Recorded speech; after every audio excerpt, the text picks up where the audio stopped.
कोण होतीस तू, काय झालीस तू या मालिकेच्या पुढील भागामध्ये आपण पाहणार आहोत. कावेरी ही यमुनाला गुणाच्या ताब्यातनं सोडून आणते आणि तेव्हा सुलक्षणा ही घरामध्ये सर्वांच्या समोर कावेरीला बोलते, आज तू यामिनीसाठी जे काही केलं आहे त्यासाठी मी तुझे हात जोडून आभार मानते असे बोलून ती सर्वांच्या समोर कावेरीच्या पुढे हात जोडून उभी राहते. तेव्हा सर्वजण हे अवाक होऊन त्याच्याकडे पाहू लागतात. तर कावेरी ही सुलक्षणाचा हात पकडते.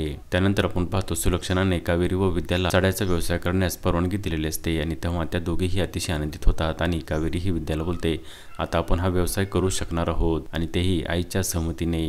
तेव्हा सुलक्षणाही बोलते, मी फक्त माझा शब्द पाळला आहे. जर यामध्ये थोडी जरी चूक झाली आणि आपल्या परिवारावर काही संकट आले तर मग मी हा व्यवसाय तुमचा कायमस्वरूपी बंद करून ठेवील. आणि आपण पाहतो विद्या आणि कावेरी या सर्व साड्या एका टेम्पोमध्ये भरत असतात आणि कावेरी ही आतमध्ये जाते. तेव्हा कोणीतरी टेम्पो बाहेरून लावते आणि तेव्हा विद्या ही यशला बोलते, यश आपण ठरवलेल्या लोकेशनवर टेम्पोनी पोहोचला नाही आणि कावेरीचा देखील फोन लागत नाही. तेव्हा यश देखील घाबरलेला असतो. तर आपण पाहतो टेम्पोमध्ये कावेरीचे हातपाय बांधून त्याला डांबून ठेवण्यात आलेले असते. आता पुढे येणाऱ्या भागामध्ये कावेरीचे अपहरण नक्की कोणी केले हे पाहणे अतिशय रंजक ठरणार आहे. कोण होतीस तू काय झालीस तू या मालिकेचे सर्व अपडेट्स पाहण्यासाठी आमच्या चॅनलला लाईक करा, शेअर करा आणि सबस्क्राईब करायला विसरू नका.